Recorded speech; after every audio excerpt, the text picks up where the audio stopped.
এই জেলা পারে ছিল। এই আমরা কি এখানে নামবো তাহলে? হ্যাঁ স্যার, আপনার নাম লাগবে না, আমি নেমে আসি।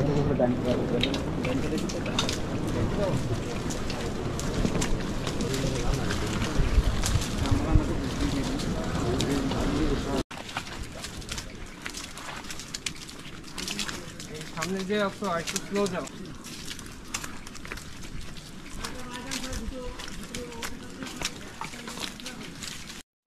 গতকাল 5ই মে 2025 তারিখ এই দিনে ডান দিকে আসো।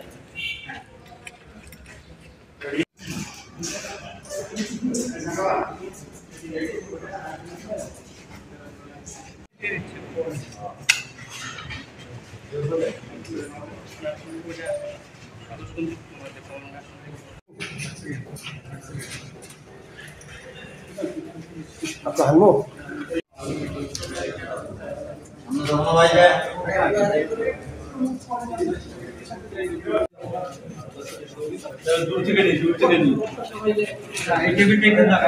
কোস্টগার্ডের এ ধরনের সাহসী অভিযানের ফলে সুন্দরবন অঞ্চল ধীরে ধীরে জলদস্যু ও ডাকাত মুক্ত হয়ে যাচ্ছে। এই অভিযানের মাধ্যমে উপকূলীয় এলাকার জেলে ও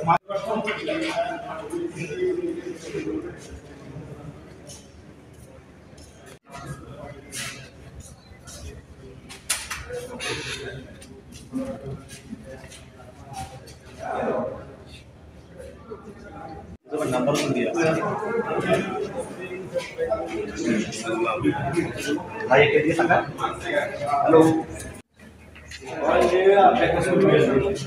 It is chocolate bomb, huh?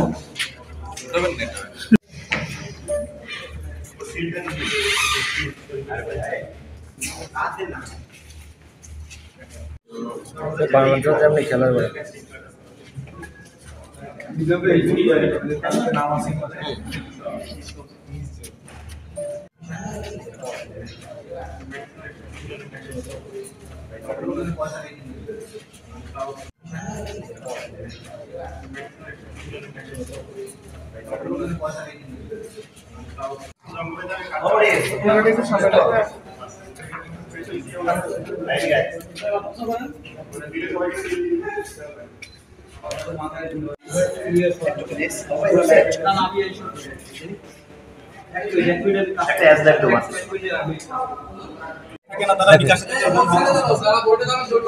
না না সিল মেরে দেবে এই কার্ডের উল্টে পিছিয়ে যে পেস্ট গোপন সংবাদের ভিত্তিতে গতকাল 5ই মে 2025 তারিখ সোমবার বিকাল 5টায় কোস্টগার্ড পশ্চিম জোন কর্তৃক সুন্দরবনের শিবসা নদী সংলগ্ন আদাছড়ি এলাকায় একটি বিশেষ অভিযান পরিচালনা করা হয়।